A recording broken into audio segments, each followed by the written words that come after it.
What's up, wrestling fans? Welcome to episode number 477 of the Smark Out Moment Smack Talk podcast, Hot Tags of the Week, where we'll be breaking down some of the current events and the rumors and the news and the gossip and the scuttlebutt and the hearsay and the speculation and the rumor mill, the chatter, and whatever else we want to talk about that's happened in the world of pro wrestling over the past few days. I'm Tony Mango. I've got Robert DeFelice. Wow, you've covered a lot of ground there. This is the wrestling butter churner, is what this podcast is. We're gonna churn all the butter. We're gonna just deliver you some salted goodness. I don't know where I'm going here, but let's go. It's Friday. We're just trying to butter them up, is what you're saying. There you go. Thank you for saving me from myself. I read a thing the other day that said that streaming services are suffering from something called churn. And my immediate thought was churning butter. And I was just like, never heard this term used in this kind of way before. But that's basically the idea of just people sign up for those streaming platforms and then they watch whatever they want to watch and then they cancel. And the people are like, damn it, how do we keep them? And it's like, well, keep giving them stuff they want to watch. Imagine that. I've done that with one platform, Tony. And that was CBS All Access. Yeah, That's the only platform I've ever done that with. They're in the midst of rebranding anyway, because I don't think anybody really subscribes to that one all that much. Paramount Plus is going to hit you at some point. You're going to end up subscribing to that one. I am, because they're doing some reboots of Nickelodeon shows. So I already there you go. I'm already committed. Churning away at Rob. It's awful, guys. You guys have so much of my money. Please stop. Well, you have our that's not the word, uninvited. I was going to say undivided attention. Uninvited attention. But the whole point of posting this is so you can listen to it. I mean, if you've invited us into your ear holes, we thank you. Yeah, I'm not pulling out some Alanis Morissette song. Good song, though. Uninvited. I love Alanis Morissette. If we did outros, that might be the outro or something. I don't know. I haven't done that in like 2016, I think was the last one. Anyway, we're off the rails here, as if we had any rails to begin with. So just do the normal stuff that you've been doing in the past 498,000 episodes we've done of these kind of things. That means drop a comment below. Tell us your thoughts on the hot tags that we're talking about, the hot tags we're not talking about, the hot tags we're talking about, but you're not hearing because those are uninvited ones. Maybe those are a part of the dark cast on the Patreon. Speaking of the Patreon, we're not talk about the Undertakers. What are you saying? We're not talking about the Undertaker. Yeah, we're not talking about the Undertaker. We're not talking about Devon. There's other stories we can talk about. We'll talk about trademarks though, because that's like a segment of this show every week, it seems. And we'll talk about this and that, all the other things that we usually do here. So we invite you to tell us your thoughts, and to do that basically mostly by doing it on the YouTube channel, because it's the best way to do that. More people can see that, more people can comment. But if you want to post it elsewhere, go ahead. Send us a tweet at SmarkOutMoment, post something on the Facebook page, post something on the page on smarkoutmoment.com, whatever it might be. Best thing, of course, like I said, do it on the YouTube channel. And while you're over there, hit the like button, hit the share button, hit the subscribe button, hit the little notification bell, hit the applause button, hit the join button, which is the same as the Patreon. So go to patreon.com/SmarkOutMoment. Or when you click on the join button on YouTube, you'll see the same tiers that are on there. $1 and up. Greatly appreciated. It helps us grow, helps us do more things on this channel, and you can take advantage of the pick a poison tier if you want us to do something that we aren't necessarily getting around to doing. I'll come back around and do some more plugs later on. I don't want to bog this down too much. So, you want to talk about trademarks first? You want to talk about WrestleMania? You want to talk about the Superstar Spectacle? Where do you want to go? Let's do WrestleMania at the end. Let's actually have a decent discussion at the end and try to keep this one short and sweet. Let's trademark it. All right, I am trademarking a bunch of different things now. Actually, own your trademarks? It's a complicated process, trademarks, and when WWE and AEW go through this whole thing, that's why we talk about them as much as we do, because it's the type of thing that they're clearly looking to do something. So WWE, for instance, they trademarked a bunch of new superstar names. We got Gigi Dolan, we got Cora Jade, which we now know, who they are, and that whole process. We'll talk about them when we talk about 205 Live. But one we don't know is Duke Hudson. Yeah.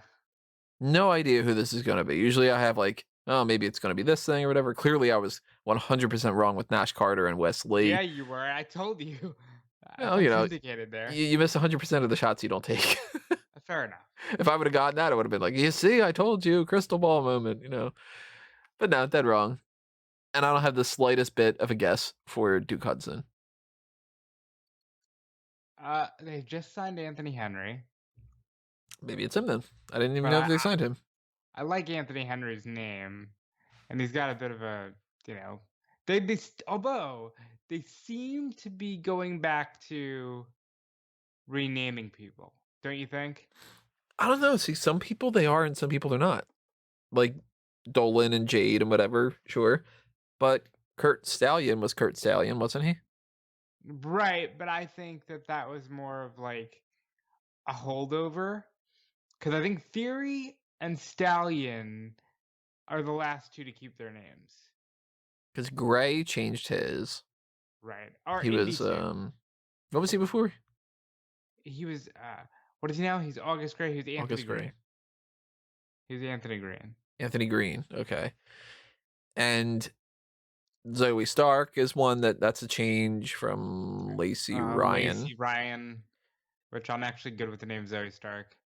Yeah, it's a slightly better name. I mean, Lacey Ryan sounds like a name anyway, but they got Lacey Evans, so you might want to change it that way.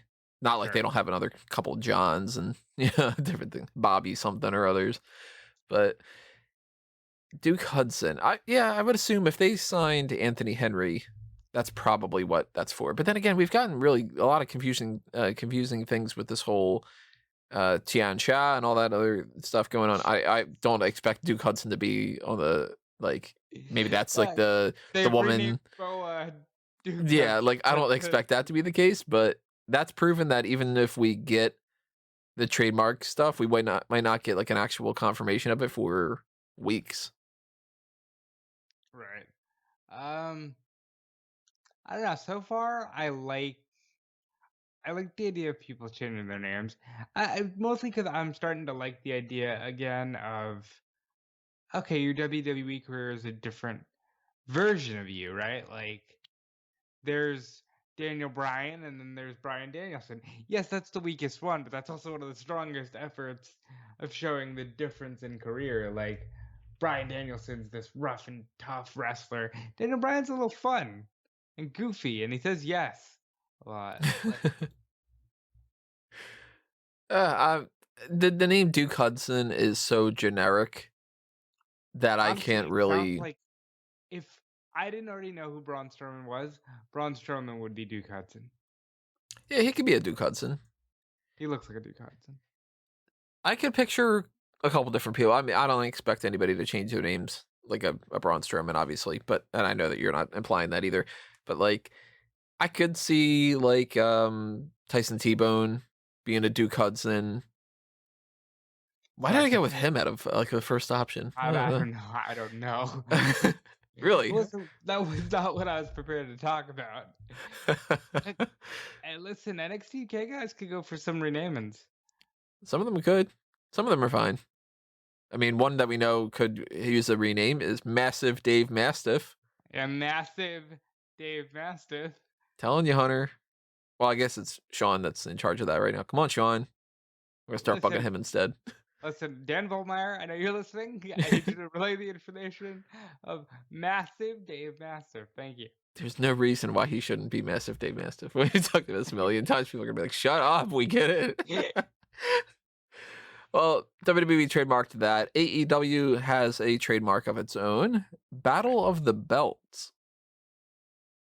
Would you Curious. like the boring history lesson of the mid-'80s Florida territory running events called Battle of the Belts? Sure. So back in the syndication days, the Florida territory ran 3 events called Battle of the Belts. Each of them featured Ric Flair defending the world title 3 years apart. Surprise, surprise. It's a great name. Yeah, I like it. It's got the same connotations as Clash of Champions, without Clash of the Champions being the name, because even though that was Dusty's, WWE owns that one, and they're probably not letting it go. I like it. I want to see that become like a TBS special. And I say TBS special, and I mean literally, like, let's put this damn thing on TBS. Not TNT. Not TNT. Turner's got all these properties. I want to see some wrestling at 6:05 on Saturday on CBS. Okay, that's like it's Cody's birthright to do it once, and they need to let him have it. Now, with Battle of the Belts, if that ends up just being Night of Champions or Clash of Champions or this Well, idea they of all the belts are defended, those type of shows I'm not a big fan of unless it's an episode of TV. Because if you've got a pay-per-view, like when WWE advertises, all the belts are on the line. All the belts are normally on the line, or at least not anymore, but they normally were on the line on most pay-per-views. And they kind of should be, because they are the belts. So that doesn't seem all that special. But if you do that on TV, then that's a different story. And with Beach Break and whatever other shows that they've got planned, Tony Khan did recently say he has no intention of adding more pay-per-views. But it seems like they like this idea of rebranding episodes of Dynamite. So I'm kind of assuming that we're getting Battle of the Belts for Dynamite. now hear me out. Why can't Battle of the Belts just be like, all right, Impact World Champion, AEW World Champion, Yeah, and that's that's it. another. Yeah. Like, let's do it, man. Let's fucking do it. We don't usually talk about Impact on this podcast. Let's talk about Impact because I had to watch it, so I want to talk about it to make my damn life beneficial. They had Private Party on the show, and I immediately popped because I'm like, yeah, they're the team that needs to go somewhere and wrestle more. And now they're the #1 contenders, and they're going to fight Gallows and Anderson at an event called No Surrender on February 13th. That is one day before NXT TakeOver, what I hope is St. Valentine's Day Massacre. They still haven't Wrestling given it never a name. stops. Yeah. No, but we're getting closer, and we can all hope. But yeah, with this whole Impact thing, that would be the best case scenario. You have the Impact champion against Kenny Omega. Who's the Impact champion? Rich Swan? Yeah. Which, by the way, if you're Surprise. hearing me sound a little bit weird, I've got an ulcer on the corner of my tongue right now, and I'm trying not to speak out of that corner of my mouth. Doing a You're bad doing job great, at bud. it. You're doing great. I just hurts. But so it's Rich Swan who took a pinfall from Omega at the last event, if I remember correctly, right? Yes. So You're doing great, but I don't know how you're remembering all this, but you're doing good. I don't know how I'm remembering this about a show that I didn't watch, but it's true. Somehow along the lines, I became part robot, so I'm picking up some Wi-Fi signal or whatever. But the Battle of the Belts, I'd like to see an Impact versus, I was going to say TNA. That made a lot of sense. Well, I mean, they got the TNA champion. But the AEW versus Impact type stuff, Battle of the Belts would make sense if you've got like the women's champion against the women's champion. You got the tag titles against, the tag champions. Unless it's actually the belts themselves that battle, like Battle Bots. This is Battle Belts. But the name, at least, I like the name. I'm very surprised that it's not another gambling related thing, because there's just a couple trends in AEW. It's gambling and oh my God, what was the other one? Gambling. I just had it in my head a aliens. second ago, and I immediately forgot about it. I went in one side of my brain and out the other one. Beach. Beach is one of them. Yeah, there was another one though that I was thinking, because you got Fighter Fest, you got Fight for the Fall, and Beach Break. Oh God, what was it? Oh, it was hiring people with the name Alex. What? Because they've had like 5 people that are named Alex. Alex Marvez, Alex Golden Boy. Okay. Alex, what's his face? Who's hanging around with Dasha a lot. The QVC guy, the guy who's kind of in the Dark Order but not really. Yeah. Alex P. He's got something with a P. Let's see. Let's look him up. Let's go to the AEW personnel page and just look under Alex. There's Alex Reynolds, and there's Alexandra Barulis, Shana, it's real name. There's Alex Abrahantes, that's his name. Alex Marvez, Alexandra Nair, Lexi Nair. And they don't have Golden Boy anymore. He was Alex something or whatever. So that's 1, 2, 3, 4, 5, 6 people named Alex in this company. Wow. I've met 2 people named Alex in my life. What an odd fact for you to remember, by the way. Just like, yeah, they hired people named Alex. Well, I have like a Royal Rumble statistics page. I've got a heel and face turn list. Maybe I'll make the people named Alex list and put it up on Smark moment. Alex Wright, Alex Alex P. Riley. Alex Riley. Now I'm curious. Wrestlers named Alex. Let's see. Well, there's Alexander Rusev. Yes. Uh, Also hired by AEW.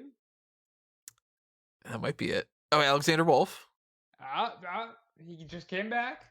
Does it count if you say Alexa Bliss? That's an Alex. There's an Alex in there. Alex Shelley. Yes. Look at all these Alexes. What a waste of time. Next thing's gonna be Alex trademarks Alex. What the hell? What are we doing? Hopefully you guys are enjoying it. Drop a comment below if you want more Alex discussion, I guess. I don't know. Anyway, AEW Revolution. Let's talk about that. We're talking about this Battle of the Belts. Who knows if, when, whatever is going to happen with that.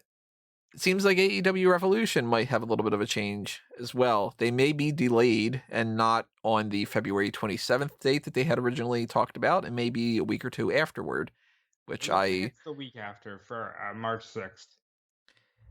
I'm not super into that, but at the same time, who cares? Kind of, it's changing around my schedule a little bit, and I'm not a big fan of having to change things 100 times, but that's just me. Did they do any kind of confirmation about that? Because I haven't come across anything that officially said that that's true. Just more so, it seems more likely that it's happening. I'm checking so their YouTube banner was briefly changed this morning, right? Right now it's a Dynamite one, but this morning it had a date, and it was with a March date. Let me check. I'm sorry. I'm not seeing on their website. It still says February 27th, like on the actual page on AEW, allelitewrestling.com/AEW-Revolution-2021. So this is interesting. They took it down, but on the AEW YouTube earlier this morning, it said Sunday, March 7th, which if they stick to, would be the first Sunday pay-per-view in AEW history. Sunday, March 7th, huh? What would be on, is there anything on Saturday, March 6th that would stop them from doing that? I don't think so. I didn't think so. Then again, who knows? Maybe the social media guy screwed up. It doesn't say anything on this one graphic here. It just says, join the Revolution Tour, $75 for fees and all 5 upcoming February and March live events. But that doesn't actually specify. It just says, join the Revolution Tour. Well, I guess we'll find out as we go, because in that case, there's still over a month, Yeah. And that's just, it's not interfering with WWE's shows because Elimination Chamber is February 21st and Fastlane is March 21st as well. So we'll keep you posted on that about AEW Revolution. Chamber, right? I think that they haven't confirmed. They confirmed Chamber. Fastlane. Did they confirm Fastlane? No, I don't think they confirmed. Now that I think about it, I don't think they confirmed. I don't think that they did for either of those. I think that they're waiting just to be sure, but it seems like that's the case. February 21st for Elimination Chamber, March 6th most likely for Revolution, just because it gets pushed out of the way a little bit, and that's because of the fight, right? That's why they're doing it. Oh, that could be it. There you go. Was it Jake Paul? Is that his name? Jake. Yeah. Is it Jake or is it Logan that's fighting? Probably Jake. I don't follow these people. So, some guy is fighting someone, punchy, and that's about it. You know what we do know is that Sting is going to make a punchy on the pay-per-view. And I'm assuming a cinematic match, which I'm not all that into. It's a street fight between Sting and Darby Allin against Brian Cage and Ricky Starks. I really, really want this to be a Streets of Rage fight. Where I honest to God want this to be a video game kind of cinematic where it's Darby on the skateboard, it's Sting with the bat, and they're just beating up random bad guys until they get to the big boss of Ricky Starks and Brian Cage. I really want that. They won't give it to me. But If if they you're do listening, that, what they have to do is they have to all be Hook because they just copy and paste the character model. I I would love if AEW is listening to this right now, which I know they're not. Not fooled myself, but like, if you could just think about it, like let's just get a segment in there where it's just Darby on the skateboard and Sting beating up random dudes with a bat. I'm If not against this. if somebody from AEW is listening right now, Alex, because I know your name's Alex, keep these notes in mind. Look, I'm not against this. I'm like, people are like, oh, I think Sting is just another guy in the roster now. Who gives a shit? Sting, we should be grateful that this man can still go and he still talk. Like, he looks like Sting. I'm sorry. But when Undertaker walks into a wrestling ring, he doesn't look that much like Undertaker. Sting still looks relatively good. He looks about the same as he's done for the last 20 years. Well, if you're happy that Sting can talk and Undertaker you're bringing up, I mean, last time he talked, a lot of people got mad at him. So. Oh, people don't like it when Undertaker talks. Yeah, I don't know. Sting, to me, the whole setup of him just being like, it's Sting. I'm just like, all right, yeah, I know. And like, Sting's great, or at least he used to be. I don't know what he's up to now, but like, um, I don't. The Sting and Darby Allin connection doesn't work as well for me. I'm sick and tired of the Darby Allin feud with Team Taz. That's going on way too long. Almost a year. Yeah, so just move on, I do think I want to give them credit for this. It's been almost a full year. It was May of last year. And Cage and Allen have only fought once. Yeah, that's not a good thing in my mind, though. But like, you could see them burn it into the ground real quick, and they haven't done that. I I think by think this it's point, Starks, there goes the ulcer. Starks should have already won the TNT title from Darby Allin. I think Darby gets the win with Sting, and then Ricky Starks will take it from him at Double or Nothing. When it's Double or Nothing supposed to be? Do we have a date for that yet? May 20 something, I'm sure. Actually, we did, I thought, have a date because they had moved it back. I don't have that written down anywhere. But who the hell knows if they'll even be able to run in Vegas? Yeah, that's true. They're probably waiting for that. We know that WWE wants to beat out the Super Bowl with their attendance for WrestleMania. And Super Bowl announced, what they announced? 22,000? 25, maybe. 25 would be a more appropriate number. I think it might have been 25. Yeah, so WWE announced that. They announced that they're happy that Super Bowl is going first because they're like, oh, fuck that. We can learn from them. We can tack 1,000 extra and pretend that that's the case. Just like So they. So NFL was like, all right, 7,500 of these tickets are going to first responders. Or not first responders. What's the word I'm looking for? Frontline workers. That's what we call them. Yeah. I bet you WWE's like, all right, we're gonna do 10,000 essential workers, and then I don't know, 10,000 WWE Universe members. Did we talk last week about the WrestleMania changes? No, because that happened on Saturday. Aha. So I didn't loop that into our hot tags here, but that's something that we need to talk about because WrestleMania, we got some other stuff. It's like feels like old news at this point, but wow, it was just this Saturday. Yep. How did we not talk about that then? I don't know. That's a different story for a Because different day. it was right as, listen, Impact is going on the air with the pay per view, where everybody's like, ah, Kenny Omega is the talk of the town, and WWE is like, stop right there, motherfucker. Here's the next 3 WrestleMania dates.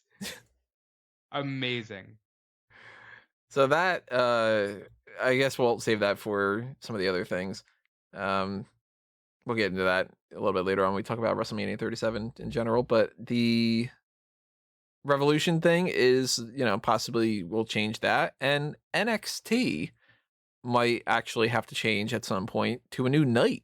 Not just like, oh, we're going to push back for one episode or something like that. They might have to change for an entire new night because they are in a situation that's kind of weird right now. The NBC Sports Network is going to be ending, and they're not like confirming some of these ideas, but they're basically already putting it out there. What's going to happen is the material from that is going to be pushed to the USA Network and elsewhere because they're just like, well, we want to keep the stuff, but we don't need this extra network. Elsewhere being Peacock. Peacock, and I think that they had said that there might have been some other ones too. It was like Peacock and USA Network and like other avenues or whatever, which is just like generic of like maybe we'll put it elsewhere and we want to leave ourselves that leeway kind of a thing or something. But with NBC and the whole sports thing, hockey and NASCAR and all these other things, a lot of them take priority over WWE, especially something like NXT, especially if it's losing in the ratings to AEW's Dynamite. I, of course, don't know because I'm not, part of this planning committee or anything. I would assume it's almost a guarantee NXT gets pushed to another night. Yeah, I mean, we saw it. Was it over the November time where they did the Super Tuesday? And Sometime around there. They moved it to, what was it? Tuesday. Yeah, that's why it was Super Tuesday. Fuck, I said Super Tuesday. Now, what night did they move it to? Okay. Join us for Super Tuesday, Friday afternoon. Yeah, I'm an idiot. I think they move it permanently to Tuesday. Tuesdays or Thursdays. I mean, it's one or the other. They wouldn't obviously move it to Mondays. They wouldn't move it to Sundays. Fridays is SmackDown. So it's either Tuesday or it's Thursday or Saturday, maybe. I mean, I don't know. It'd be a little bit weird, but you said that like that's the one you're pulling for. Are you pulling for Saturday? It would at least be Saturday night's main event. Heh. Maybe we could get rid of main event that way. I'm assuming Tuesday, and we're not going to get this happening until probably next year because it seems like this is going to take into effect well into 2021, if not the beginning of 2022. So it's not like, next week they're going to announce that it's moved to Tuesdays, but they might even do that ahead of time just to kind of preemptively stop people from. I don't know if I would like that or not. If they were to do it like now. No, like on the one hand, like ending the Wednesday Night War is a good thing. On the other hand, I think that that's one of the biggest driving points in wrestling right now is that they're head to head on the same night. It could be a way to save face, though. Like they're losing in the ratings. They're not going to win, it seems, because they're not really doing anything to really make a change. It's a marathon, not Yeah. a sprint, pal. It's long-term booking. It's all going to make sense in 3 to 4 months. 3 to 5 years. They've given themselves a window here, okay? 3 to 5 years. It changes from weeks to months to years, and eventually they're going to go 30 to 50 years from now. You're going to make, But the way to get around that is to go, well, you know what? We're partnering up with this NBC Sports Network change and whatever, and we just decided that Tuesday nights are going to be more profitable for this and whatever. And it's like, okay, yeah, you're kind of, you're getting both sides of the argument. You're moving to get away from losing. You're trying to get those audience members back, which isn't a bad idea too. It's not a criticism. It's just business. And then you're able to go because, there's hockey and you can watch hockey on USA and we want to do the best for the hockey fans and whatever. It would be a real dick move if AEW was like, we're moving to Tuesday nights to keep this war going on, Keep whooping their ass, bitch. That would be such a... We got them. No, they're going to come out and celebrate and how, like, they ran them off in a year. But it would be real bad if that other AEW show ends up being on Tuesday nights. Oh, God, please, Tony, why do you put these things in the universe? Because then it ends up being the new Tuesday Night War Well, Impact is also on Tuesday, so at that point, I'm just gonna That doesn't fuck matter. myself. Like that's not a Tuesday That, Night War. that's what you think, but then Impact starts pulling out. Well, I guess that's because of AEW. If they ever stop Yeah. partnership, that I don't know. We'll see. Now, if AEW buys out Impact and then that becomes the show on Tuesday nights, then we've got the TNA, but also it's called Impact, but it's actually AEW Total against the nonstop all elite wrestling action that's pack. the Mm. TNAAEWI. TNA, TNAEWA, The that's what it is. the TNOA. Is that another wrestling family? Yeah. Complicated family tree. Curious to see what happens here, though. I think that that's going to happen at some point next year. TNA, NBC just says, look, sorry, NXT's not getting the ratings. We're bumping you to Tuesday nights. NHL is going to go instead. And it might not be the end of the world, People are going to watch NXT if they watch NXT. They're going to record it if they didn't get a chance to watch it on Tuesday nights. It's fine. You know what I think people don't take into consideration now that I mean this. I know everybody loves doing the whole, ugh, the ratings are dropping because wrestling sucks and it's dying. It's like, Tony, have you watched WandaVision yet? Not episode 3. Why haven't you watched it yet? Haven't had time. And what else? I don't know. What? I mean, okay, if you were to watch it, how do you watch it? Oh, through like streams. Exactly. Why are the ratings down? Because the people that are going to watch it, even the ones that hate watch, are probably watching through a stream. Who has cable? Yeah, cable sucks. I mean, like, I've got it. I don't like paying for it. I have cable, and I found some streams to be more reliable than the stream that my cable company provides. And even still, I mean, you got to work into the whole DVR thing of not wanting to watch the commercials because commercials are terrible. I did see one commercial the other day, though. And when I told Caroline about this, and I'm like, this is a good commercial, or whatever. She's like, God, you sound like such an old man. Look at this old, this was a good commercial, whatever. I'm like, don't make fun of me. But it was, I went to the other room. I'm setting up the stage here. So I go into the other room. I go to get something to eat. I end up not finding anything I want to eat. And I come back down anyway. There's your scene. But I come back and I'm like, there's some kind of commercial on and it's about like some medical thing or whatever. Did they just say pad thai? No, they can't because it's got to be some kind of like, it's for like, Zoloft or Depends or whatever. I don't know. And I'm like, I think that they just said pad thai. And it's actually a commercial for Postmates. And Yep. it's like, if you got pad thai on the mind or whatever like that. And I'm like, that's a good commercial because it made me just sit there and go, how come this is like a medical commercial? You get like old people throwing a frisbee in the park and whatever, like the typical slow motion crap. But you're saying pad thai, something's up here. It got me to break out of that rhythm of like, oh, it's just one of these commercials. I don't need to pay any attention to it. I've been saying for years, I think that the most like advantageous way you could possibly advertise something during the Super Bowl, for instance, because that's coming up soon. It's like February 2nd or so. You spend a lot of money on a Super Bowl ad for a couple seconds. Have just a black screen with the name of the product on there. Dead silence. And everybody will go, hey, did something happen to the TV? Because it'll just go to silence. And they'll look and it'll say, I don't know, Miller Lite. And they'll go, okay, it's just an ad for Miller Lite. And they'll remember that because it's going to be different from everything else. Instead of, this year we've got a squirrel who's flying around and eating Doritos or something. I want some Doritos. But, belongs to the great big world. Oh, God, I hate that. That's metal in your lungs. Those commercials with the Kofi where he's like, oh, man, if you think metal hurts on the outside, you should see what they're doing to your lungs. Stop vaping. I thought that was a commercial for TLC the first time I saw it. I was like, if you thought that metal hurts on the outside, well, you're right, because TLC's coming up this Sunday.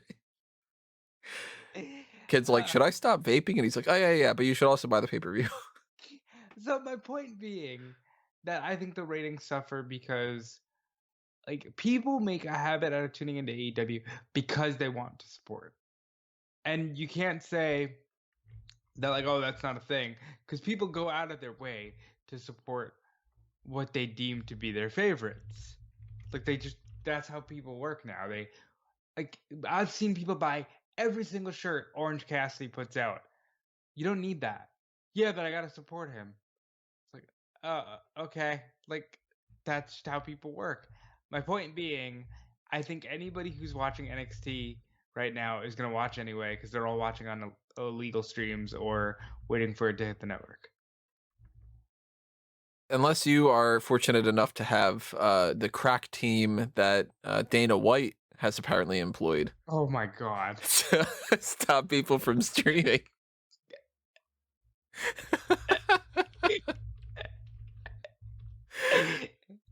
He is going, for anybody who doesn't know, he is going off on this of, we got you. If you stream it, all you got to do is click on it and we've got you. If you go to like any like, you know, like subreddits or whatever it might be that people follow like piracy type stuff, they're all like, come on. Like, you know. I'm curious to see what happens with that though. If a single person gets arrested for it or whatever, but it's not gonna be me. I'm not gonna be checking out the UFC punchy. That's the second time you've said punchy. That's the second punchy we've referred to. So Fair point. one of them's punchy, the other one's punchy elbow, roll around, tap out. Not exactly in that order. Not exactly the best thing to roll off the tongue either. It's a little bit of a mouthful.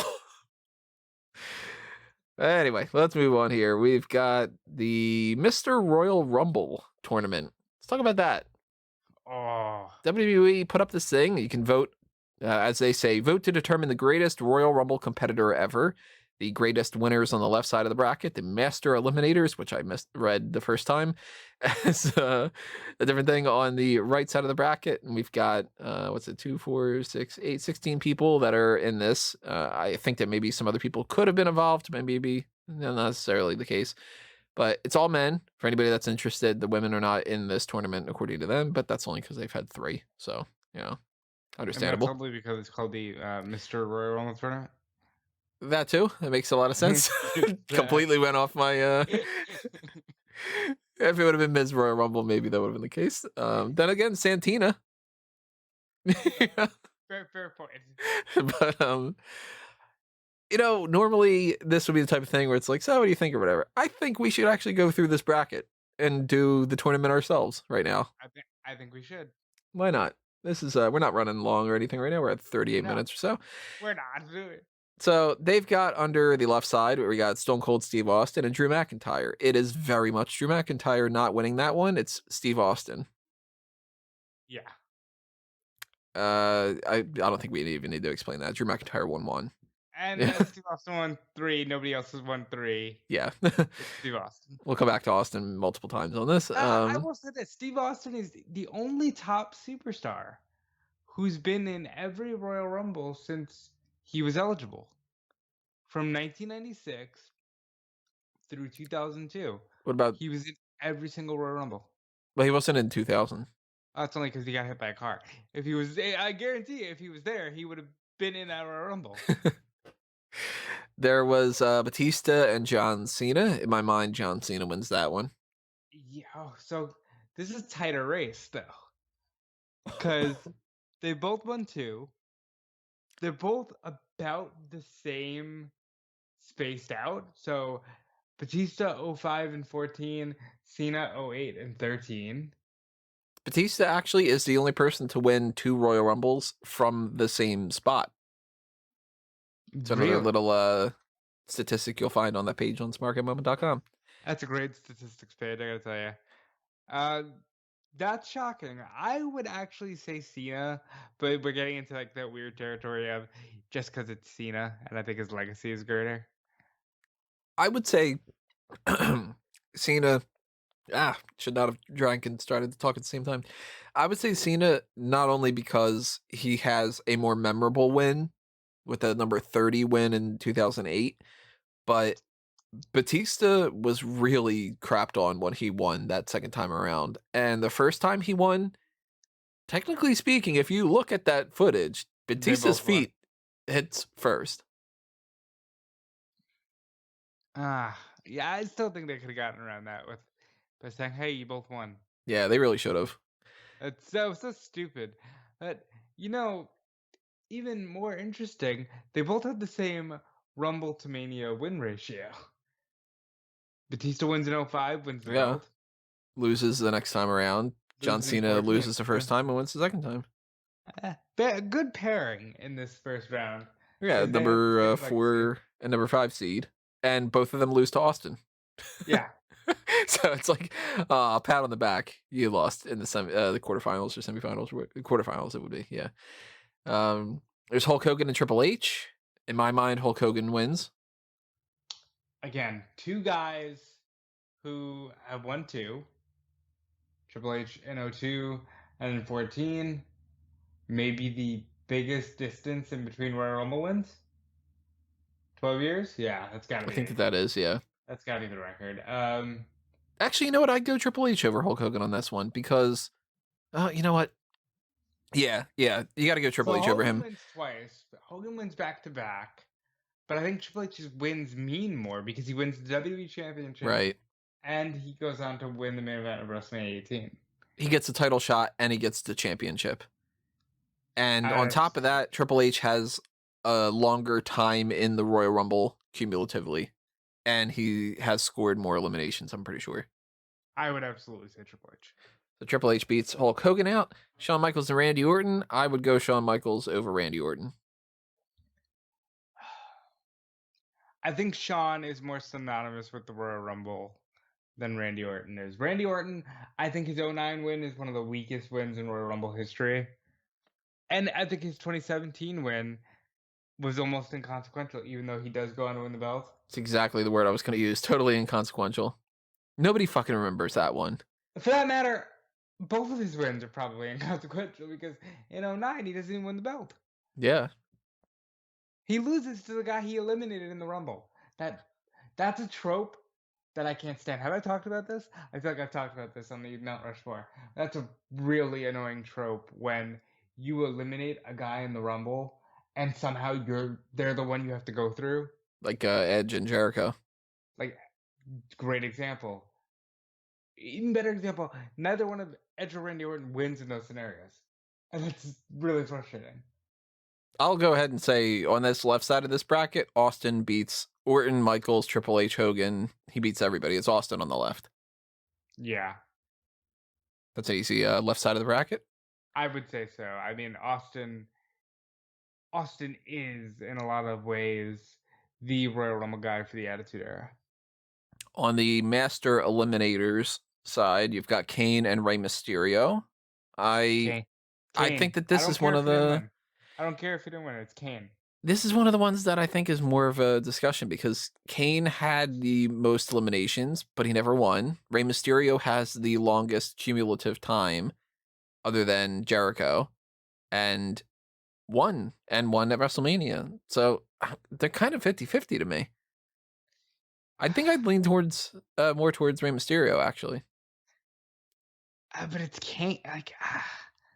I'll spoil this though. Neither of those two win that side of the bracket for me. So ultimately, they get eliminated. That's fair. I guess I can see I can agree with you there.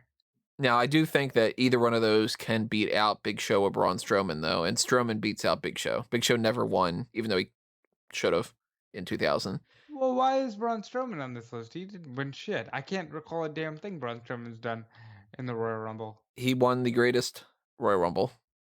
Oh, for fuck's sake. And he has the record for the most eliminations. No, he doesn't. Yeah. Braun and Brock are at 13. What happened to Roman? Roman's at 12. When did that happen? It happened with the greatest Royal Rumble. Oh, that's ridiculous. And then Brock this past year. I'm giving it to Brock. No, I'm giving it to Brock. Brock is in canon the most eliminations in Royal Rumble history. Well, then that makes you have to argue, does Brock beat out Roman Reigns? I think Roman Absolutely Reigns, not, and here's why. yeah, Roman Reigns beats out Brock. And that's a tougher thing though, because Brock did win a Royal Rumble. Roman Brock Reigns won a doesn't. Royal Rumble. Okay, but in fair, Roman Reigns is in the final four, and in Hmm. most cases, final two from 2014, 14, 15, 16, 17, 18. He skips 19, and that's only because he had leukemia and 2020. And there's the added bonus of he defended the belt in the Rumble. I think Roman Reigns moves forward. And I'll be honest, I think Roman Reigns might even, looking at this bracket here, might even take the whole fucking side. I mean, Undertaker versus Edge, to me, I'd go probably Undertaker. Undertaker was in more, and he won one. Edge does win one, and has the great Royal Rumble moment of coming back, but ultimately his win inconsequential. And Undertaker, for that matter, that whole side of the bracket loses to Roman Reigns. it's Roman Reigns and Steve Austin, and Yep, at that point, I go Austin. we're literally talking greatest Royal Rumble winner versus, in my opinion, undoubtedly greatest Royal Rumble runner-up Yeah. ever. And they stick to those exact points. Steve Austin wins. Roman Reigns is your runner-up. Yeah, that's pretty much how I had said, because if you think about it, uh, I did this on a post on eWrestling News, by the way, if anybody wants to see some more, like, this person was number 3 with whatever and that kind of thing. Austin, 4 of the times he had the most eliminations in his particular Royal Rumble. Roman Reigns, pretty much the same. He gets the most eliminations most of the time. Had the most eliminations record, period. Austin's the only one to win 3 times. Roman Reigns only won once. That already knocks him out in my mind. And you could argue that Austin basically won a 4th one because he was the runner-up from 1999, and he beat Vince McMahon to get the title shot at WrestleMania. So it's like, he basically won 4 Royal Rumbles. Yeah. The 2 points that he gets docked on are he was not the last person to get eliminated in 2002. He was number 4, if I remember Yeah, for correctly. some reason he's number 3 because I think he eliminates Perfect and then he gets eliminated. And it's Angle who gets eliminated last. Right. And he accidentally eliminated himself in 1996, but he was supposed to go longer. So, That's insane. I love that story. That he was supposed to be in the final four. yeah, instead of, I'm assuming, Kama. I think it was I think Or it's it's Fatu. Bulldog. I think it's Bulldog Bulldog. because Bulldog, well, maybe it was Kama instead, but like I think Bulldog ends up taking the elimination that Austin would have taken, where Sean That's slides through the legs and clotheslines him. that's true, yeah, because he was with Sean. So that makes more sense. Have like Diesel push out the big guy, Kama, and yeah. But the vote for me goes to Austin over Reigns, and look at that, Reigns is the runner-up again. I will say my only issues with this entire bracket, I don't think Drew McIntyre is a greatest winner, and I don't think Braun Strowman or Big Show should be anywhere near this Royal Rumble. Who do you I think think should be in those spots? so. Considering when you talk about greatest winners, I am surprised that Yokozuna's not here.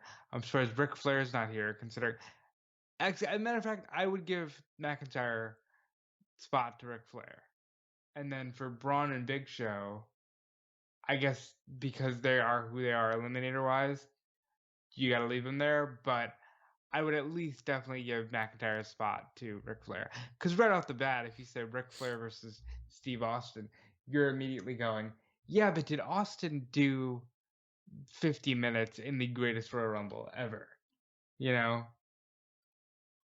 The next person up that they could put on the... Actually, no, they can't even do that.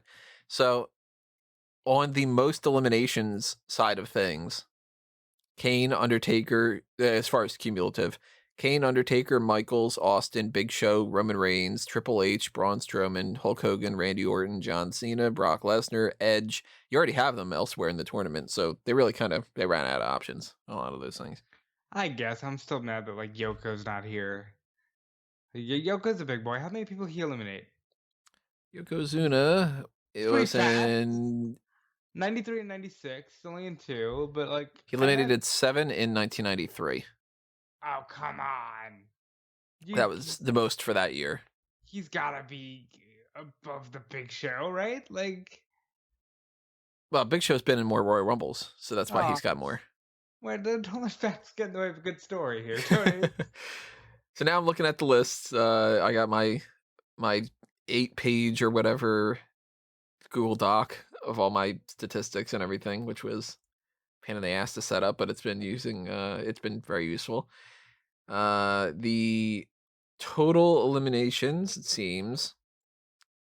Let's see, Yokozuna. Well, Big Show is at. I'll go with Big Show here, and I'll move him over. Big Show is currently at 32 total eliminations over the course of his time in WWE Royal Rumbles, and Yokozuna was at 10 grand total.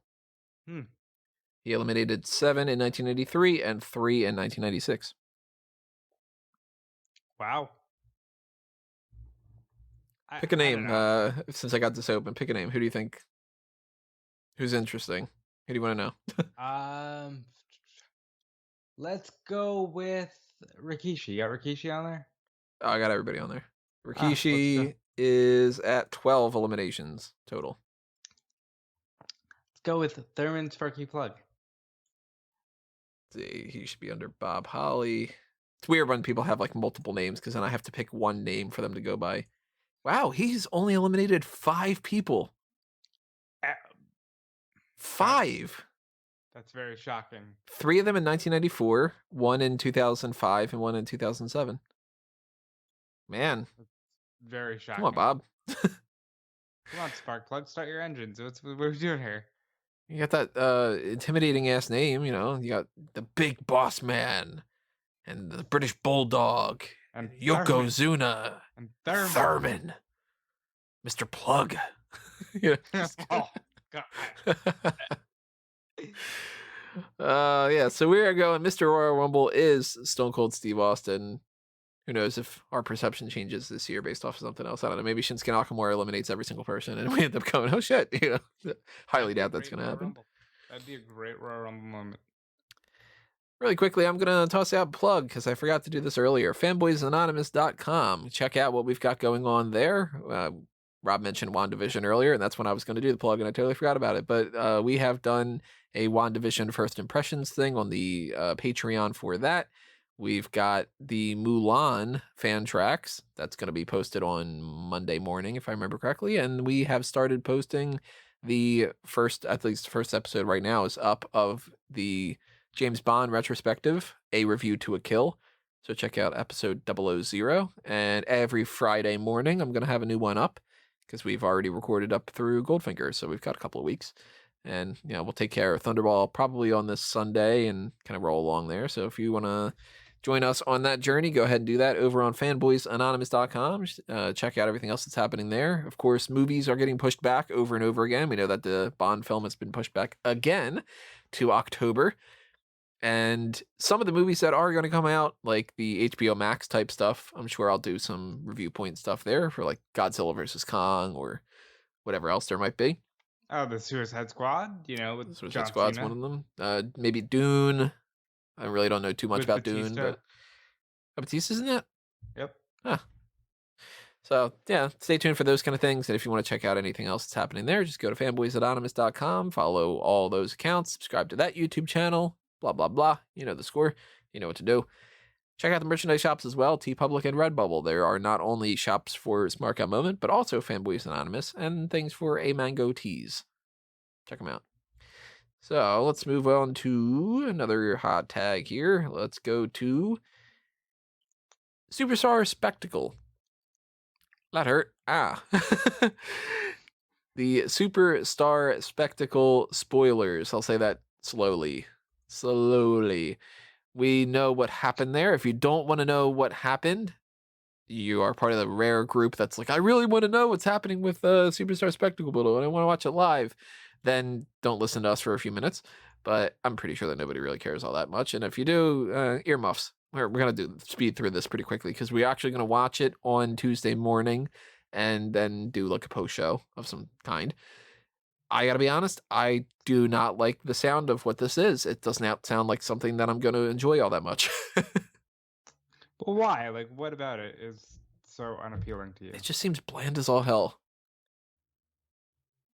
I mean, run down the card. So again, earmuffs, everybody, if you don't want to know. This is according to the reports of the people that have checked out on the ThunderDome. They flat out posted pictures and shit. This is real. It seems like it's totally real, but they might like add a couple things in there. They might, do like, oh, the Great Khali did some kind of a message or, whatever it might be. But according to the report that I had seen, it starts off with Jinder Mahal cutting a promo saying, be loud and they'll give you a weekly show. Well, I think before that, Triple H was like, hey, here's all our Indian recruits, and hey, then now and forever, here's WWE Superstar Spectacle. He definitely talked at some point about India being a very important market. And, you're a big part of the WWE universe and that kind of stuff. That's not like, oh, I'm not going to watch the show because of that. It's obvious. That's what they got to talk about. That's the whole point of this. But Jinder Mahal wished everybody a happy Republic Day. New Day apparently did as well. This I'm confused about. The reports that I had seen say the New Day and the Street Profits did a performance of spinning canvas. I have no idea what that is. Why are you asking me like if I know? But like I don't know. I'm not up on Indian culture. We're gonna find out on Tuesday. Spinning canvas, something I don't know. And then another thing says a dole beater came out and did a Bhangra performance, a lot of like a Bollywood dance type thing. Again, I am ignorant as hell. I have no idea what this means. I'm assuming it's just like a traditional, celebration type of dance sort of thing. I don't know what a dole beater is. I would assume. I mean, I don't know. They didn't trademark it, so we didn't cover that as far as the other thing. That's the thing. And then you get into the matches. The matches are Finn Balor defeating Guru Raj, and they shook hands after the match. I thought it was Jeet Rama. Where's Jeet Rama fit in? Oh, he's in there. Jeet Rama is the third match. He loses to AJ Styles. Fair. Good for them, though. You've got Rey Mysterio and Ricochet teaming up with Dilsher Shanky and Giant Zanjeer, who we've been hearing quite a bit about. Do you have any what do they refer to it as? It's like dream matches, dream opponents for them. They're big, so like put them against Omos. Opportunity too. He's big. He's big. Other people aren't. Yeah. So those four beat King Corbin, Cesaro, and Shinsuke Nakamura, and who's the other one? Ziggler. Okay, I apparently don't have that written down in this one little thing I'm looking at. Charlotte Flair and Serena Sandhu defeated Bayley and Natalya. Now, I have not gotten any kind of confirmation about this. I checked it earlier. Is that just Kavita Devi with a new name? Because she's not listed anywhere else that I had seen. Oh. And she was supposed to be a part of this. But no, because Kavita Devi was there, wasn't she? I have nothing that says anything about Kavita Devi as it is. I'm gonna look at the spoilers from ITN, the Indian service that provided all the spoilers. Everything that I had looked up just says like she's gonna be there, and then nothing about the actual spoilers. So Kavita Devi, a promo was shown for Kavita Devi. So Spinning Canvas, they are a group, Tony. They are a what are they? They're an Indian dance company with classes in Bollywood dance and folk across Tampa Bay. All right. So that's Spinning Canvas. Huh. So we got 2 musical performances on the show?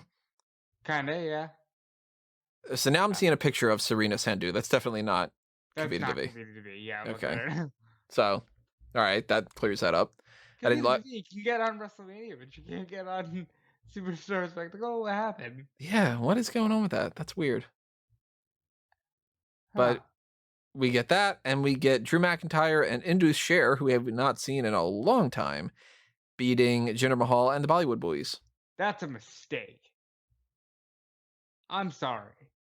But like Jinder and the Bollywood Boys at least have some presence and, you know, clout. Like it's Indy's share. I don't care if they're with McIntyre. Well, they were heels the last time we saw them, and now they're just tagging up with Drew McIntyre for the sake of it, I guess. Well, no, they're doing it for the Indian market. They're baby faces now. And the way that the Bollywood Boys are, to me, I kind of would have assumed that maybe they would have been the better baby faces here, you know? Yeah, like Jinder would have been a top level babyface. This would have been a great point for Randy Orton to be a heel champion, but they don't have that. So, and Roman's not doing any jobs. Imagine if he would have just lost. Tribal Chief loses to somebody. But Jinder Mahal, I guess, back to being a heel. I know a lot of people were like, Shinsuke Nakamura's a babyface. He's playing heel in this one. So there you go. Shanky, Zangier, Raj, Jeet Rama, everyone playing babyface except for Jinder and the Bollywood Boys. So He'll probably also play babyface. We just haven't seen the match yet. possibly. I'm curious to see how they do some of these things. Like I'm still gonna watch it. We're still gonna do the coverage of it, but I don't love the sound of this. Like I'm looking less forward to it now than I was. That's for sure. Really, I'm the opposite. I'm looking more forward to it now. Well, it'd be balanced out to being the same then. So- Because, like, at least I know, hey, AJ Styles is there. He's going to fight Is it Jeet Rama? Jeet Rama. You know, that should be good. Because it's AJ Styles. Um, I want to see how big deal Shishanki and Giant Zangier are. Wait a minute, hold on. So, this says Guru Raj. Is Guru Raj the Giant Zangier? Because the tweet says, oh yeah, I guess it's No, they're two different people. Raj is the one that loses to Finn Balor. weird. Okay, so this tweet has it wrong. But so I want to see Shanky and Zangier against Corbin and yeah, whatnot. because how big are they? You know, what the Great Khali actually teach people? Yeah, I'm a little curious. If they pull out the chop and the head crush kind of thing. Guru Raj might have the most basic gear I've ever seen in my life. I don't know if you've seen this, but it's just like literally he's just a smiling baby face in black trunks. I didn't see the picture of him. Let's see if I can find that. At some point in this, Triple H narrates a special promo focused on how India's an important market. Videos from visits from WWE superstars like John Cena, Bret Hart, Daniel Bryan, and himself in front of the Taj Mahal. He narrates India's history related to wrestling. Okay, that'll be interesting to see. And I kind of like it. Good for them. They deserve their own show. Hmm. They love wrestling.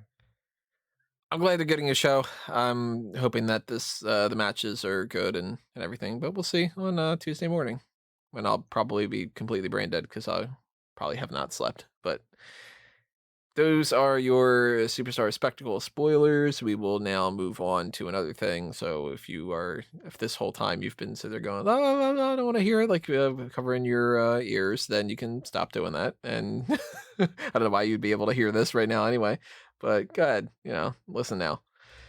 Let's talk about the TV shows. We'll save WrestleMania towards the end, like we were talking about. Let's talk about Monday Night Raw. Anything that happened on Monday Night Raw that we didn't get up to on the hot tags. Hot tags we already were doing right now on the mailbag that we were doing. They rhyme. I think I already covered Randy Orton being like, I can lose all my limbs and still win the Royal Rumble. Yeah, I think we talked about that. We talked about Alexa Bliss a little bit. I don't think that there was anything else that really happened. If I remember correctly, this was a show that I was just like, oh my god, nothing is happening. David Krumholtz was on the show. That's right. Yeah, I had to add him down to my list of extra characters. There's Drew McIntyre. Jersey McIntyre. Goldberg was on the show. That was weird. I like when they bring Goldberg back. It's always a Yeah. good joke. On the NXT UK side of things, because that's the one that second least amount of things happened, nothing happened. Kaylee Ray is like a 700-day champion. She won again. Yeah, she beat Ginny. Something happened with the Titantron, but they didn't really go into it. Next week it'll be Ben Carter against Sam Gradwell, and a Fatal 4-Way Tag Team Elimination. I'm sorry, it's not an elimination. Fatal 4-Way Tag Team Normal Contender match. It's Pretty Deadly, The Hunt, Southwell Subculture, and what is it? Ready and Forward? Is that their name? I think so. These dudes look cool. I kind of want Ready and Forward to win just because they're new. And on the NXT side of things, here's some changes that we got to the Dusty Rhodes Tag Team Classic. First off being, just bust your brackets. Leon Ruff and Kushida beat Gargano and Austin Theory, and I'm like, oh wow, okay. There goes one of my predictions. Yeah, I would have saved that match till later in the tournament. A little bit later on, Lucha House Party beats Imperium. Did not see that coming at all either. Yep. And then we get Casey Catanzaro and Cayden Carter beat Mercedes Martinez and Tony Storm. And I'm like, holy shit, I'm getting all these wrong. See, but I told you about that one. Now you were like, oh no, they have to win. No, they don't. Martinez and Storm. Catanzaro and Carter are a team. Like, of course they're gonna win. Yeah, I mean it's logical, so I just assumed it wouldn't happen, you know. But I'm a big fan of that. I like Casey and Cayden, so I'm a huge fan of them actually winning that. Ashanti the Adonis was supposed to be in the tournament with Desmond Troy, but Karrion Kross made sure that wasn't going to happen for no reason other than just attacking them. And then later on in the night, by the way, Bronson Reed beat Tyler Rust. Woo! And later on in the night, Timothy Thatcher won the Fight Pit match with Tommaso Ciampa. Now, what did you think about that match? Because I've heard it was a fucking banger. I didn't think it was really anything spectacular, but it was good. Good. So then that transitioned into the two of them having more of a respect for each other. And they go, you know what? Let's be that other tag team in the Dusty Rhodes Tag Team Classic. So on 205 Live, Thatcher and Ciampa beat Arya Daivari and Tony Nese. I'm digging it. We did it. We made you talk about 205 Live. That and the fact that there's the women's match on there. So in the span of the past week and this week, we've had on the show that is only for the men's cruiserweight division of 205 pounds or under, we've had somebody who is definitely not 205 pounds or under, and a women's match. So again, we've talked about this before. Just make it another NXT show, and it'd be, I watched 205 Live because they made it a different show. Yeah, just call it Stomping Grounds. Just do it. Call it anything else. Well, if they just market it as WWE anything else, I don't think anyone can watch it. But if they trademark anything else, then we're gonna know. Then you'll know I work for the company. Yeah, then if that's the case, come on, your creative's terrible. What are you doing? I'm the worst mole. But we had Gigi Dolan, who is formerly known as Priscilla Kelly, and Cora Jade, used to be known by Elena Black, who has popped up in AEW Dark here and there. They lost to The Way, Candice LeRae, and Indy Hartwell. That's the way to do it. That is the way. And I am not a fan of how Cora Jade's still carrying around that little casket toy. It works for me, Tony. I'm just not a fan. I think it's awkward. I do like Dolan's little rose thing she's got going on. I like that. I like Priscilla Kelly a lot. Elena Black is young, so she's going to improve by leaps and bounds, and she's already good now. Of course, Candice and Indy are great. Ciampa and Thatcher are great. Great things are great. Great things are great. Good things are good. Thumbs up on those kind of things. Wow, we said good things about 205 Live. 205 Live used to be great. It used to be like the best show for in-ring action. And then they were like, hey, how about we stop caring?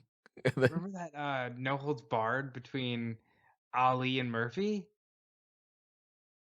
A lot of those matches back in the day I mean, Drew Gulak was just one of the best things that they had. He still kind of is, but they don't let him do anything anymore. Right. The Enzo stuff, not as much, but you know. And on the SmackDown side of things, we Roman got Reigns needs to go into the Hall of Fame today. Like, you know, we made the joke about what the Undertaker said about men being men. Roman Reigns is a man, and that's why he's on top of this company right now. He is he is so good. you might say he's a real man's man. He called Adam Page a puss. I mean, Adam Page, Adam Pearce a puss. It'd be He funny called if he Adam just Page called a Adam puss. Page. If he's just like, hey, and Adam Page, fuck you, pal. It's just Yeah. they had set up this whole thing that I thought was really great, where it was like, all right, Paul Heyman versus Adam Pearce. And then Paul Heyman goes, oh, I got an injury, card subject to change. I thought that was fantastic. Reigns is so good. Pierce is proving why he should have been with the company years ago. Heyman hasn't missed a beat ever in his life. And Kevin Owens is there. And I hate that that's my feelings towards Kevin Owens. Yeah, Because once Owens came out and they started brawling, I cared less about it, to be honest. And that's not a shot at Kevin Owens because he's amazing, but it's just the feud's like, okay, well, Kevin Owens is going to lose. So let's make him look strong. And then, yeah, generic babyface Kevin Owens does nothing for me. yeah. But not everybody can be heel all the time. One heel that was having some fun this episode was Sami Zayn. He Oh, had was he out there the whole show? for a good portion of it, he had handcuffed him. He had handcuffed himself. That's how words work, to the barricade during the entrance ramp kind of scenario setup, and he kept himself out there for a couple different matches. But he took himself out of the handcuffs for the Intercontinental title match and interrupted, and he screwed over Apollo Crews. Was he there for the whole what did it say on his sign? Sammy, was it? It spelled out Sammy, but it was Superstars against uh something injustice. Blanking, I don't remember. Less Uh than 2 hours ago, and I don't remember already. Either way, it was funny. He was out there for the women's tag team champions beating the Riot Squad, and they've kicked Billy Kay out of their group, even though she wasn't really a part of it. But poor Billy Kay. Poor Billy Kay indeed.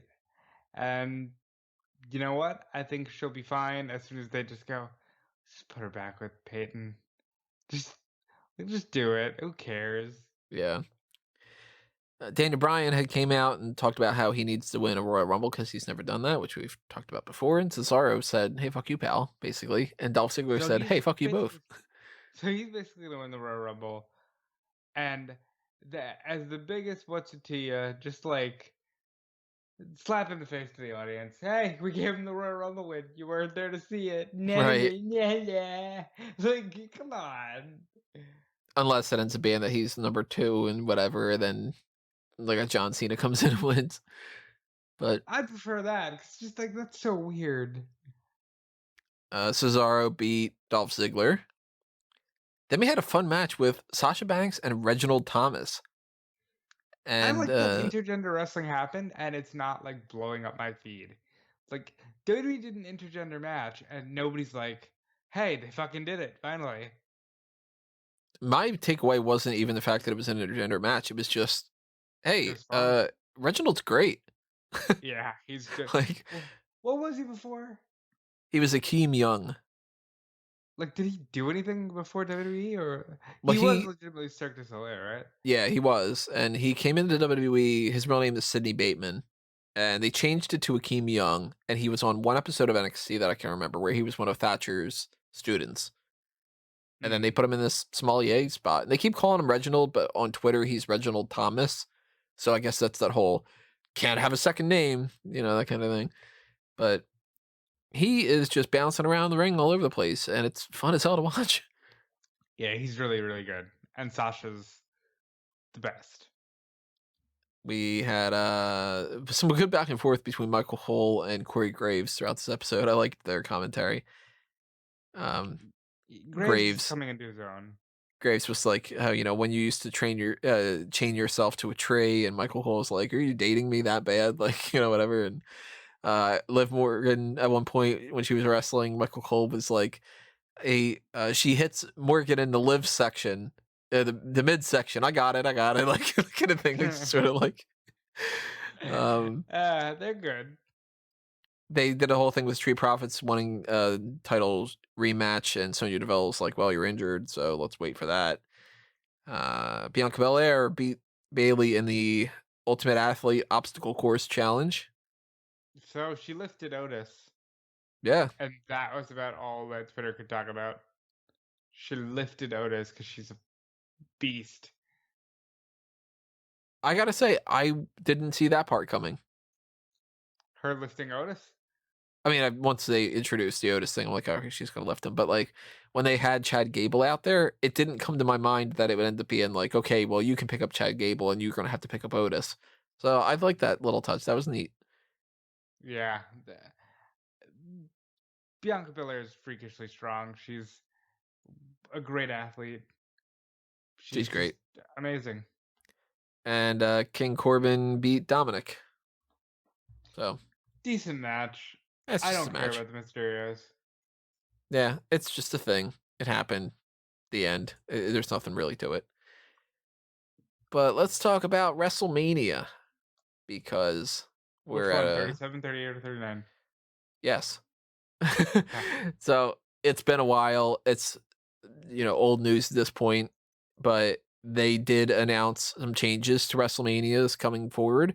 WrestleMania 37 has a new logo because they bumped the WrestleMania Hollywood onto WrestleMania 39. So WrestleMania 37 has a variation of the one that we had gotten before. It's different. It's got the skull and crossbone kind of thing now, but it's very clearly just like the Tampa Bay type of thing because that is happening at Raymond James Stadium. WrestleMania 38 is happening at AT&T Stadium, and 39 is going to be at SoFi Stadium. Yeah, I first of all, let me say I respect that they were just like, we'll give you a different logo for this year at least. Yeah, they didn't just completely go lazy and do the same logo. Yeah, Uh, it's a good move. I don't like the fact that it's two nights.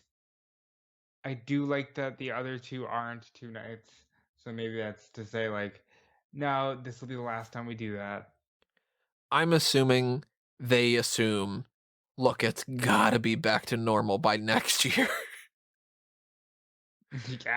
We were all hoping We so. were all hoping that it would be back to normal by last WrestleMania, We but were all hoping that it would be back to normal by like SummerSlam, and it's so crazy that it's not. well, we were having discussions of like, well, WrestleMania is going to happen like normal, right? Yeah, they Last can't year. cancel Mania. It's amazing how blind we were to reality. Yeah. But the 37, 38, 39, I'm very glad that they announced all of these instead of just, well, this year it's going to be whatever, and you're going to find out in the next couple of months what we're going to change for whatever. I like when WWE just says, look, here's the fucking information. We don't need to play footsie with you and just kind of, That's basically what Stephanie said. She's like, look, it just helps people plan. It helps us plan. It helps our fans plan. We need to plan right now. right. Like, Again, it's uh, not that hard to tell people that plans change if they change. But if you give them an idea of what's coming up, like, why do we still not know what's happening with Elimination Chamber? because they Just don't know what's tell happening. us, you Because they don't know? know. So They it's like, know people within the company know what the outline of the plan is, and that's what will leak. But they don't really know. that stuff bugs me so much. But Like WrestleVotes is like, well, since WrestleMania is doing two nights, they're trying to get some big people. They've locked in, according to WrestleVotes, Goldberg and Cena, right, and they're talking to Rock and the Undertaker. Undertaker, I'm gonna guess, is sitting this one out. Just possibly guessing. just on, I don't know what you would constitute it, just like Hmm. keeping his end of the bargain. As far as He, Survivor Series is yeah, concerned, like he should sit this out, you know? Rock has said he doesn't want to do it in front of nobody, but maybe they can convince him to host or something. Well, if they have fans, they're gonna have people. It's just that they're Oh, not gonna have 90,000 people, oh, that's right. Well, if they have people, then maybe they can convince Rock to just do the Roman match now. Right. And if we can get Rock and Roman, that's great. Because I don't think that we should wait until Hollywood. Yeah. Another 2 more The years fact that beyond this. Roman was like, "Oh yeah, I'm cool with waiting until Hollywood." It's like, bro, Rock will be like 53. Like, come on, just do it Yeah, while you can. I don't like that idea. I say do it now. And Get that people to that watch this show now when you're and you're gonna struggle. assuming that this fickle fan base is gonna still be into this tribal chief thing in 3 years? Right. You're assuming that you're still wrestling in 3 years. You might not. You took a good chunk of time off because of this pandemic, a good chunk of time off, unfortunately, because of leukemia. Like, you never fucking know. You could trip on the way into the performance center the next time you're going in there and break your fucking ankle and be out for a long time and never be able to heal again or something. You never know. Like, do shit now so you don't run into a situation like Sting and Undertaker or the Four Horsewomen. We were just talking about that the other day, where it's like, well, we'll wait and do that until we can't do it anymore. you know, do it now if you can. If you can't, obviously you can't. But Goldberg and Cena, if they're locks, I don't want fucking Goldberg winning that match against Drew McIntyre. If he wins, I'll say this. If Goldberg wins, I want to see that Royal Rumble even more. Why because you just want to see who's gonna end up Because who the fighting him? fuck is gonna who's the fucking fight Goldberg? And like, yes, last year they did the most lame thing where Roman Reigns just showed up and was like, hey, it's me. Gonna fight you now. But like, If they do that, it has to be, in my mind, the only way that you can get anything positive out of it is it has to be Keith Lee, and he has to be Goldberg. But even then, I'm like, well, you're sacrificing Drew McIntyre for that, and that's a shame. yeah. I'd rather Drew McIntyre fight John Cena. I'd rather what if Goldberg fights John Cena? Could just be those two, yeah. Why not? It's like that may be the most inconsequential match in the history of WrestleMania, but why not? It's two names that get people talking. Can't deny that.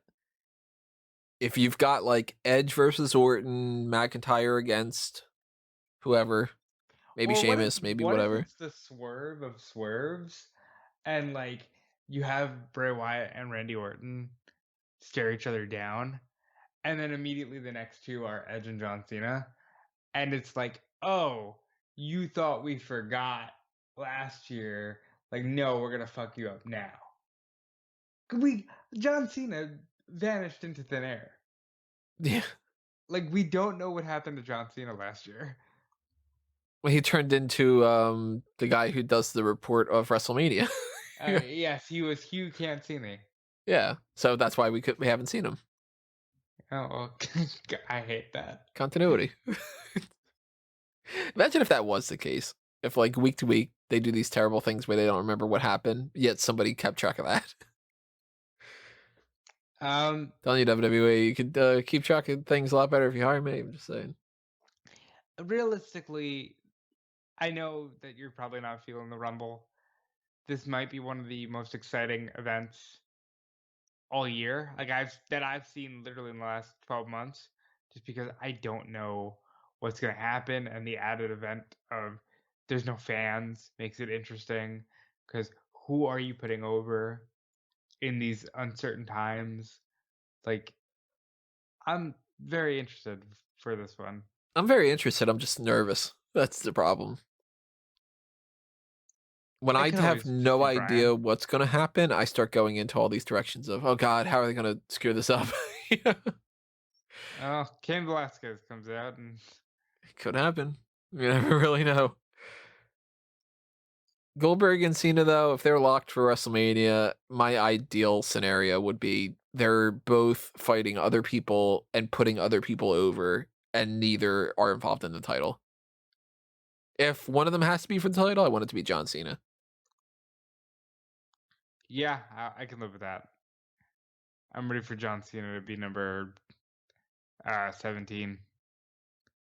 Now, if one of these two had to fight Roman Reigns, who would you rather see? John Cena. Because they did Cena and Roman before, I don't care. They didn't do it like this. but Goldberg and Reigns will not be a good match. So it's like, It'll be a 5-minute match. At least John Cena, who at this point, and I'll say it again, hasn't had a wrestling match in well over a year, maybe two. You know, he hasn't had a WrestleMania match, just mano a mano, just like regular match since Rusev. crazy. And like that's one of those things that makes you go appreciate what you have because you really don't know when it's gone. Because the Rusev thing was I'm sorry 6 years ago. And that's the last time he had a one-on-one match at WrestleMania. 6 years ago? Wow, yeah. Because think about it, 32, he did the running because he was injured. 33, he did the angle we're not allowed to talk about because it went nowhere. 34, he jobbed out to the Undertaker. 35, he does the Elias thing. And 36, he has the weird art house movie match. Weird. Huh. He hasn't had a WrestleMania match in 6 years. He hasn't headlined WrestleMania in, what's it been? 13, 8 years, Tony. Not that he should necessarily headline this time around, but it'll depend on what they've got lined up I for him. think can you honestly tell me in the last 8 years that anybody has come around that's been bigger than John Cena? Or did they just phase John Cena out because, well, that's what people want and nobody else came that was bigger than that? Bobby Because Day's bigger. he hasn't headlined in the last 8 years, but Brock Lesnar's headlined every single one. I don't want Brock back, that's for sure, when it comes to that. Again, I would want Brock back, but if bringing Brock back means you need to put him in that spot, I don't want him back. It's kind of like, give me Brock Lesnar, but give me Brock in a feud with somebody like a Keith Lee without the title being on the line, and I have like the Keith Lee win. idea of Paul Heyman managing both champions and just being a greedy little whore about like, I've got all the gold. Look at me. I have all the power. Yeah, like it's a fun idea for me because they are two different roles at that point for Paul. Right now, he's very much like, I'm just the scared little yes man for Roman, and then he'll be the advocate for Brock. They are different. It would be fun, but I know you don't want to see Brock Lesnar versus Goldberg at WrestleMania. Hell no, and I don't want to see Brock against McIntyre or Brock against Cena, any of that kind I, of stuff. it's not that I don't want to see Brock against anybody. I just don't want to see the Brock Lesnar match of the last 5 years, where it's just spamming your finisher. Well, that's what the Goldberg thing is going to be too. That's why I don't like it. Yeah. But I do like that they announced the changes 37, 38, 39. I actually am into the idea of this being a 2-night thing this year again, because I think that if we get the same type of treatment that they did for WrestleMania last year, I would rather sit through 2 shorter events than to sit through one 8-hour long, here's the random matches we decided to add at the last minute nonsense type crap. Yeah, and there's a rumor that it's supposed to end at 10 p.m., but I guess we'll see how it checks out. Obviously, when we find out more information, we will tell you guys because that's what we do here. But those are the hot tags that I got down. Anything else I'm forgetting about? No, I think we're good. I think we've wasted these people's time enough this week with Alex. And yeah, I guess we could just go around and give some plugs. I know you gave a lot of your plugs. I'll give my plugs real quick. Fightful.com, Fightful Select, WrestleZone.com. They don't have a Patreon. I'm everywhere and nowhere. I'm every woman. It's all in me. I'm actually gonna end it like that. Maybe he's born with it. Maybe it's Maybelline.